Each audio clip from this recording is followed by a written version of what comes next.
இந்த பத்திரிகையாளர் நிகழ்ச்சியிலே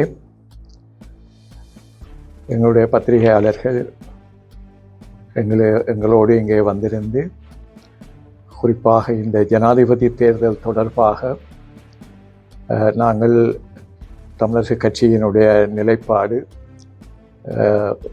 உங்கள் முன்னாலே நாங்கள் ஒரு பேரணியாக அறிக்கையாக சமர்ப்பிக்க இருக்கின்றோம். இங்கே இந்த பத்திரிகையாளருடைய பதிவு நிகழ்ச்சியில் வந்திருந்த பத்திரிகையாளர்கள், எங்களுடைய கட்சியினுடைய தலைவர்கள் எல்லோருக்கும் இந்த சந்தர்ப்பத்திலே எனது நன்றியை தெரிவித்துக் கொள்கின்றேன். நான் இப்பொழுது எங்களால் சமர்ப்பிக்கப்பட்ட அறிக்கை மக்களுக்கும் முழு இலங்கைக்கும் சர்வதேசத்துக்குமாக இந்த அறிக்கையை நாங்கள் வெளியிடுகின்றோம். அதனை இப்பொழுது நான் உங்களுக்கு முன்னால் படித்து காண்பிக்கின்றேன். தேர்தல் அறிக்கை. இலங்கையில் எதிர்வரும் 21/9/24 ஜனாதிபதி தேர்தல் நடைபெற இருக்கின்றது. இத்தேர்தலில் 3 பிரதான வேட்பாளர்களின் தேர்தல் விஞ்ஞாபனங்கள் பரிசீலிக்கப்பட்டன. இத்தேர்தல் விஞ்ஞாபனங்களில் குறிப்பாக தமிழ் மக்களுக்கான அரசியல் தீர்வு மற்றும் தமிழ் மக்களின் பிரதேசங்களின் பொருளாதார மேம்பாடு பற்றி கவனம் செலுத்தப்பட்டது. இவ்விஞ்ஞாபனங்களில் புதிய அரசியலமைப்பு உருவாக்குதலும் ஏற்கனவே அரசியலமைப்பில் உள்ள புதிய 13வது அரசியலமைப்பு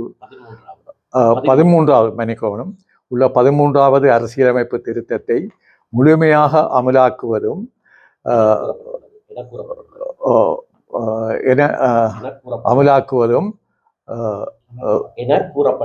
என கூறப்பட்டுள்ளது. ஒற்றையாட்சி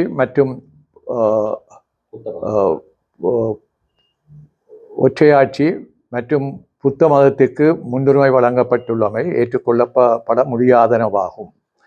அதற்கு பதிலாக இனப்பிரச்சினைக்கான அரசியல் தீர்வாக தமிழ் மக்களுக்கான சுயநிர்ணய உரிமை அடிப்படையில் சமஷ்டி கட்டமைப்பின் மூலம் தீர்வு காணப்படுதல் வேண்டும் என்பது பிரதானமாகும். முக்கியமாக இவ்விடயங்களில் ஜனாதிபதி ரணில் விக்ரமசிங்க, ஐக்கிய மக்கள் கட்சி கூட்டணி தலைவர் சஜித் பிரேமதாச, ஏவிபி தலைவர் அனுர குமார திசாநாயக்க ஆகியோருடனும் நேரடியாக பேச்சுக்கள் இடம்பெற்றன. தமிழ் அரசியல் தலைமைகள் தமிழ் பேசும் மக்களின் தேசிய இன பிரச்சினைக்கு தீர்வு காணும் பொருட்டு இணைப்பாட்சி அடிப்படையிலான சமஷ்டி கட்டமைப்பில் முழுமையான தன்னாட்சி சம்பந்தமாக தொடர்ந்து போராடி வந்துள்ளோம். ஜனாதிபதி தேர்தல் முடிந்ததும் புதிய அரசியலமைப்பு உருவாக்கத்தின் பொருட்டு தமிழ் தேசிய இனத்தின் அரசியல் தீர்வுக்கான பிரேரணை முன்வைக்கப்படுதல் வேண்டும். தமிழ் பேசும் மக்கள் என்ற வகையில் முஸ்லிம் சமூகத்துடனும் மலையக தமிழர்களுடனும் இணைந்து செயல்படுதல் வேண்டும். 13வது அரசியல் திருத்தம் அரசியலமைப்பின் ஒற்றையாட்சிக்கு உட்பட்டது. இதனை அரசியல் தீர்வாக எம்மால் ஏற்றுக்கொள்ளப்படவில்லை என்பதை குறிப்பிட வேண்டும். இருப்பினும் தமிழினத்தின் பிரச்சினைக்கு நிரந்தர அரசியல் தீர்வொன்றை அடையும் வரை இந்திய அரசின் நட்புறவுடன் 13வது திருத்த சட்டத்தின் மூலம் நடைமுறையில் இருக்கும் மாகாண அரசியலமைப்பை முழுமையாக நடைமுறைக்குட்படுத்த நாம் முழு ஒத்துழைப்பையும் வழங்க வேண்டும். 2002 டிசம்பரில் ஏற்பட்ட ஒஸ்லோ உடன்பாட்டில் சில அடிப்படை கோட்பாடுகளின் மீது இணக்கம் காணப்பட்டது. அக்கோட்பாடு பின்வருமாறு அமைந்தது. இந்த வரலாற்று நிகழ்வு இன்றும் பரிசீலனைக்கு உரியது. ஒன்றுபட்ட இலங்கைக்குள் தமிழ் பேசும் மக்களின் வரலாற்று ரீதியான வாழ்விட பகுதிகளில் உள்ளக சீரணைய கொள்கையின் பிரகாரம் சமஷ்டி கட்டமைப்பின் அடிப்படையில் அமைந்த தீர்வொன்றை ஆராய்தல் என்பதாகும். சர்வதேச நியமங்களின் படியும் சர்வதேச சாசனங்களின் படியும் தமிழர்களாகிய நாங்கள் தனிச்சிறப்புமிக்க மக்கள் குழாமாவோம்.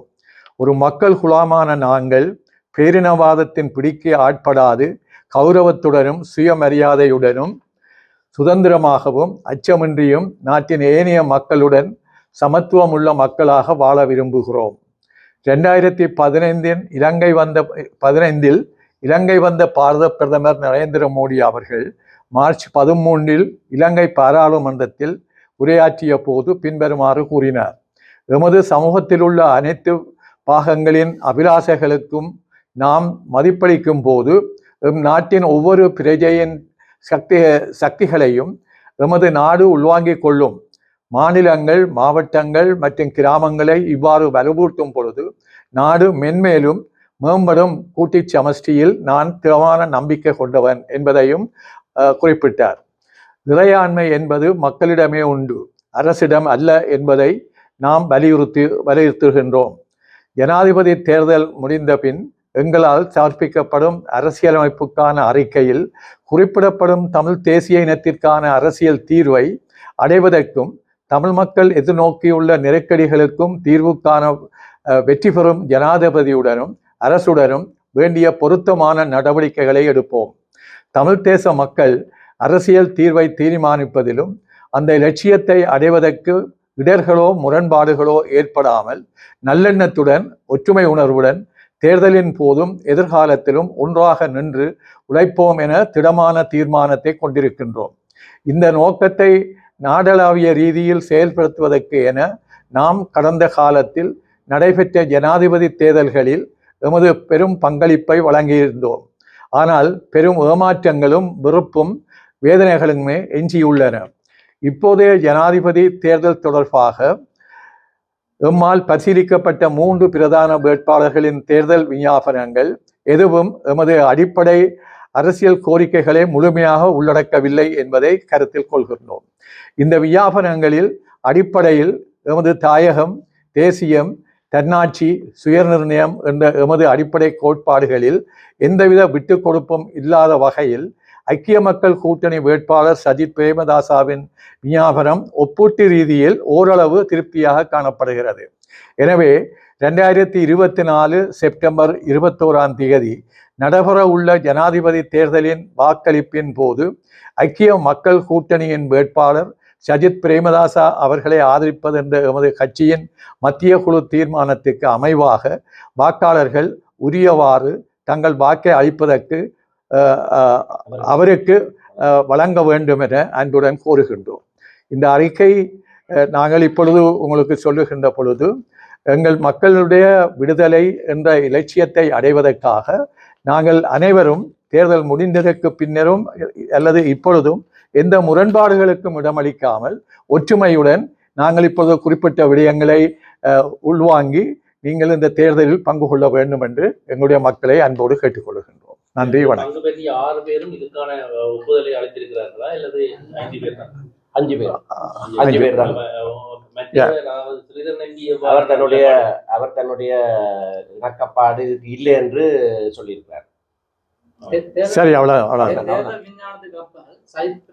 நேரடியாக கலந்துரையாடும் போது இவ்வளவுதான் இன்றைக்கு நாங்கள் கொடுக்கிற அறிக்கை. தயவு செய்து இந்த அறிக்கையை நீங்கள் பிரசுரம் பண்ணுங்க. சிஎம்ஆர் யூடியூப் சேனலில் இணைந்திருக்கும் நேர்கள் அனைவருக்கும் எமது நன்றி. காமெண்ட்ஸ் பகுதியில் உங்கள் கருத்துக்களை தெரிவிக்க தவறாதீர்கள். முக்கிய செய்திகள், காணொளி தொகுப்புகள், நேர்காணல் என பலதரப்பட்ட அம்சங்களையும் உங்களுக்காக தருகின்றது சிஎம்ஆர் யூடியூப் சேனல். சிஎம்ஆர் என்று சர்ச் செய்து எமது யூடியூப் சேனலை சப்ஸ்கிரைப் பண்ணுங்கள். உங்கள் உற்றார் உறவினர் நண்பர்களோடும் இந்த காணொளி தொகுப்புகளை பகிர்ந்து கொள்ளுங்கள். அருகில் இருக்கின்ற முக்கிய காணொளி தொகுப்புகளையும் தவறவிடாமல் பாருங்கள்.